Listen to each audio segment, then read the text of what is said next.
Eto na nga mga kabarangay, tara sabay-sabay natin i-congratulate ang ating mga health workers. Congratulations sa inyo. Pero bago ang lahat mga kabarangay, tara samanin niyo ako at ipapakita ko po sa inyo ang mga kaganapan ngayong araw kung bakit mayroong certificate ang ating mga health workers at kung saan po sila nagpunta. Ang usapan po namin ng mga health workers ay sa barangay po kami magkikita-kita. Pero nadatnan ko po sila, ito halos naglilinis pa sila. Kaya saan ka pa mga kabarangay? Gusto daw po nilang umalis na malinis na po ang ating barangay hall kasi maghapon po sila na magse-seminar. Nakakatuwa po ang ating mga health workers dahil aalis sila para mag-seminar, para mag-aral, para may apply po nila sa kanilang trabaho, para makatulong po sila sa mga kabarangay natin dito. At hindi lang yan mga kabarangay, naka-complete uniform po sila. Gusto daw po nila magpasikat na ang barangay natin, ang mga health workers ay lagi nagkakaisa pati sa uniform. At pinilit ko rin po mga kabarangay na dapat kumpleto sila. Kumpleto silang atin, bawal po ang absent. Kaya ito mga kabarangay, paalis na po kami. Ang inyo pong lingkod, susuportahan po sila, sasamahan po sila sa kanilang training mga kabarangay. Napansin ko rin po pala na yung iba, naka-makeup pa, naka-lipstick pa. Hanip talaga ang husay, ang gagaling ng ating mga health workers, hindi talaga papatalbog. Kaya habang paalis po kami, kinakausap ko sila, dapat galingan nila, dapat husayan nila, kasi po may exam doon. Dapat perfect po ang score. Sinabi ko rin po sa kanila, huwag silang kakabahan. Dahil ang exam, pag nakinig ka na maayos, matututunan mo, alam mo isasagot mo. Kaya relax lang mga BHW and BNS, ang ating mga health workers. Galingan ninyo, basta nandito lang sa tabi nyo, si Kapitan. Basta lagi nyo tatandaan, andito lang ako, lagi nakasuporta sa inyo. Di ko kayo pababayaan at di ko kayo iiwan. Habang papalapit na po kami sa venue, nagaganap yung seminar. Ito nakikita ko, excited sila. Pero sa mukha nila, kinakabahan sila. Hay buhay mga kabarangay, basta lagi nyo tandaan, kaya nyo yan. Pagdating sa mga taga-Makapsing, lalaban at lalaban tayo, hindi tayo papahuli kahit kailan. Piniling ko rin po pala sa kanila mga kabarangay, na pag hindi nila naintindihan, magtaas lang sila ng kamay, magtanong uli sila para maipaliwanag ng maayos ng ating speaker, para alam nila kung anong gagawin nila at alam nila isasagot nila. Hanggang sa dumating na nga po kami dito sa bayan ng Rizal, dito sa evacuation center. Dito po kasi gaganapin ng seminar. Ito, kinakailangan namin mag-registration. Pero bago ang lahat, magpapaalam muna kami kay Sec. Sabi namin, balikan na lang po niya kami. Pag natapos na yung seminar, tatawagan na lang namin siya para maasikaso pa ni Sec yung mga kailangan dapat asikasuhin sa ating barangay hall at maasikaso niya yung mga kabarangay natin na nangangailangan ng mga requirements at documents. Kaya kita na lang tayo mamaya, Sec. Bye-bye! Mag-aaral muna kami ha. Basta mag-iingat ka sa pag-uwi mo. Ito po, kompleto po kaming dumalo. Nag-register na nga po pala kami. Nag-attendance na kami para mabilang kung ilan po yung mga dumalo. Halos kumpleto nga po kami, sabi nga.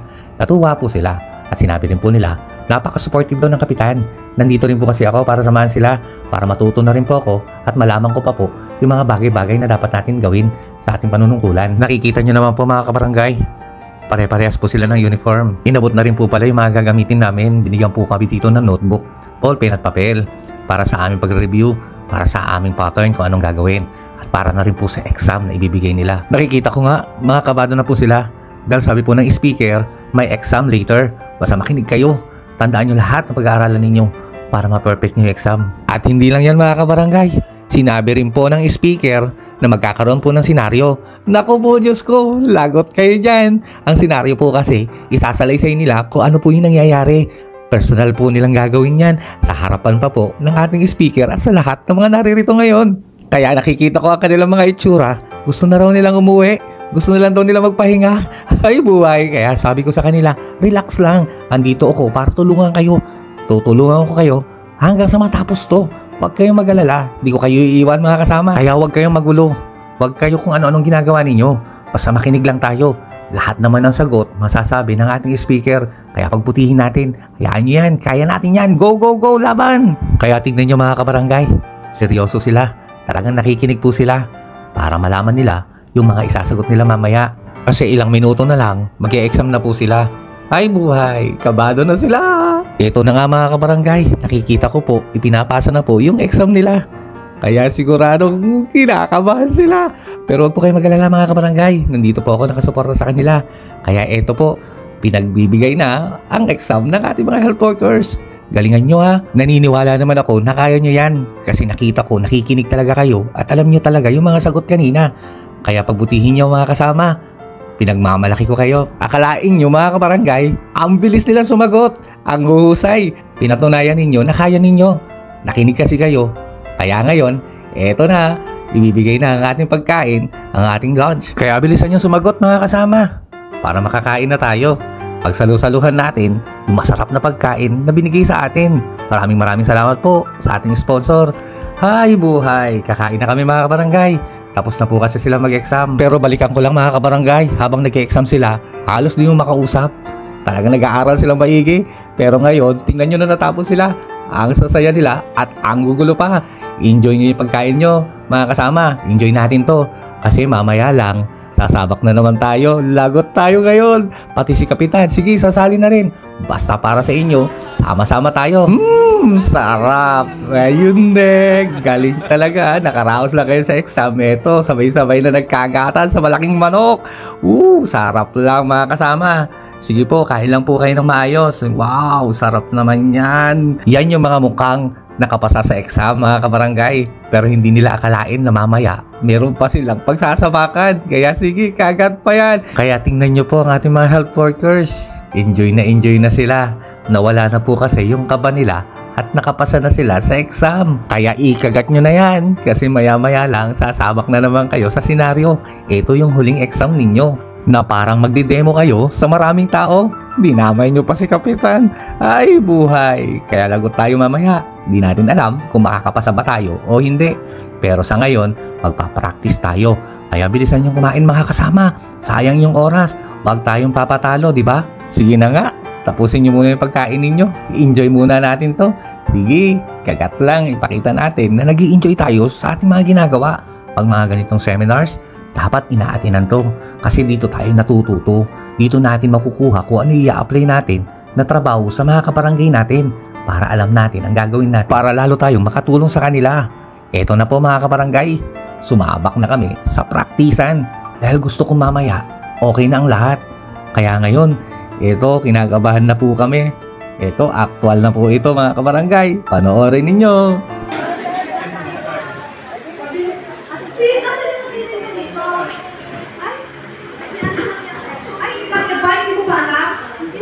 Nagkaroon na ng sakit, nabalitaan ko. Nilalagnat daw. Tapos, kailan ko nakumpisa ito? Nakaraang araw. Balita ko nilalagnat daw siya. Tapos, masakit yung lagunan. Tapos, walang ubo. Naku sis, namatay na sa kahapon. Hindi ba nakasaan? Hindi, sister. Ayun. Hindi ko kayo.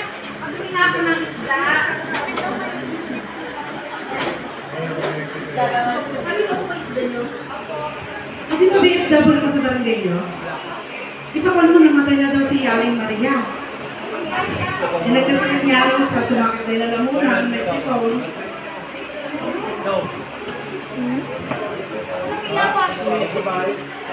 Ay, ganun ba? Sige pa, parang sama ko ba? Hoy, mga beshi. Mahamag ito namatay. Mag-araw namatay na siya. Ayun, sige, kung nakaya na pinangalan, alam natin kung anong nangyari.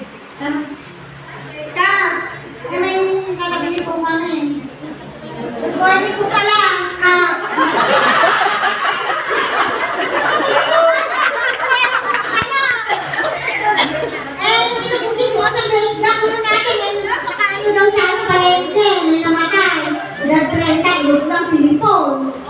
Paano po kaya?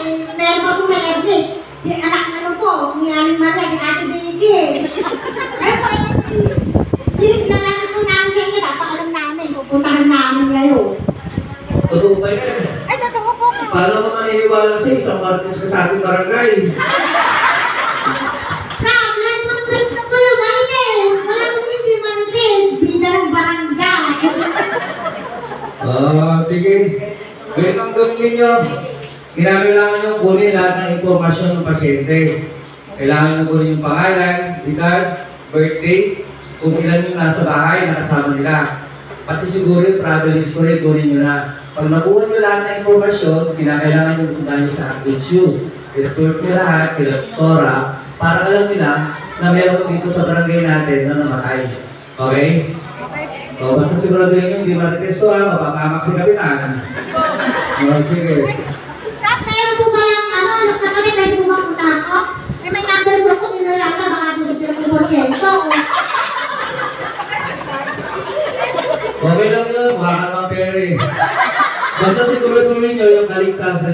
conserve niyo yung paligid niyo, mag-face mask kayo, basta mag-alcohol kayo, ang importante kalusugan ninyo.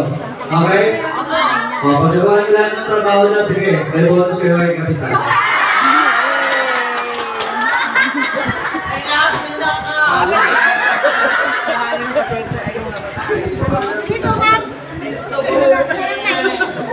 Sige po nga, punta na po kami. Pumuntahan po namin. Thank you po ka. Bye!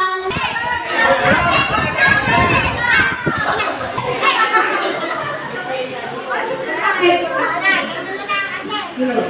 Nay, magandang hapon po. Kayo po ba yung magulang mong namatay? Ano pong pangalan? Parang Juana. Ilang taon na mo? 35.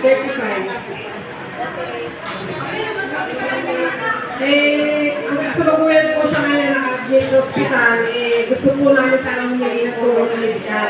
Kung pwede po sana. Ay, sige, Vicky. Tara, punta tayo kay Kapitan. Pasunod-sunod ko. Kita ka.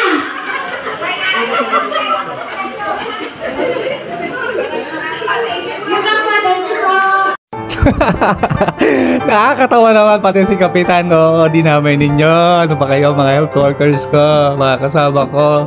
Ay buhay, ito na nga po hanggang sa pauwi na po kami mga kabarangay. Ito po, sinundo na po kami ni Sek.